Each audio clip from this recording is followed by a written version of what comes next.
Salt can lower blood pressure? Do you know anyone who is on a low-salt diet who still has high blood pressure? I do. Lots of them. In fact, I've seen several patients lower their blood pressure by increasing their salt intake. Huh? It is true that too much salt causes high blood pressure, but did you know that too little salt can cause high blood pressure too? Well, it can. Just like any other nutrient, too much can be harmful, but too little can be even more harmful. Dr. Campese's Salt for Health Protocol. 1. Check your blood pressure seated after resting for 15 minutes. Measure the circumferences of your ankles. Record these measurements.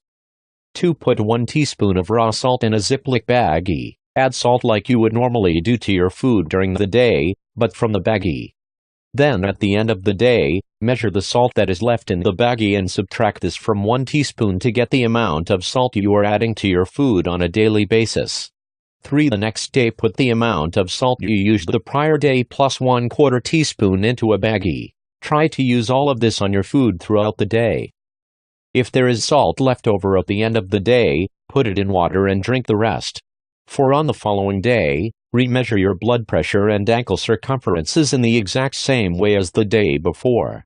If your blood pressure goes up and/or if your ankles got larger, this means you got too much salt, so back off until numbers come down to optimal. However, if your blood pressure went down and/or your ankles got smaller, this means you were low in salt and you needed the extra salt that you added. 5. If you needed the salt, then keep increasing it by 1/4 teaspoon per day until the blood pressure or ankles increase in amount size again, then back off the salt slightly from there.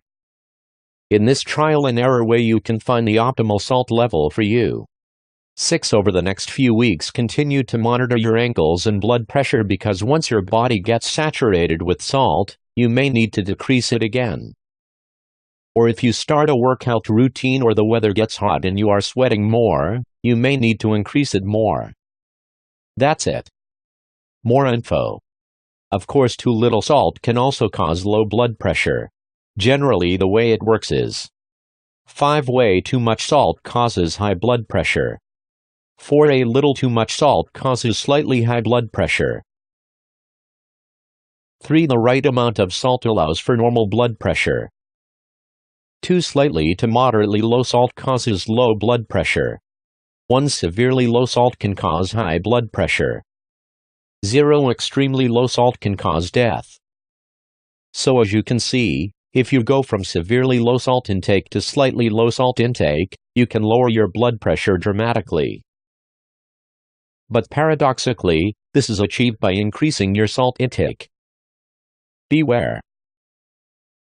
If you were borderline high blood pressure because of slightly too much salt intake, your doctor might say to cut out salt from your diet.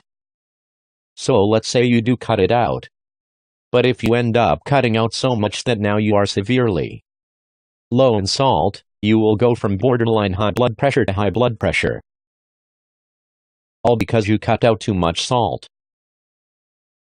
So now your MD puts you on a high blood pressure medication, which brings your blood pressure down to normal.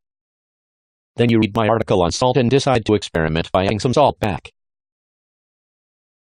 into your diet. If you add just enough salt to get into the slightly low salt range, can you see the problem? That's right, your blood pressure can plummet to dangerously low levels because of the additive effect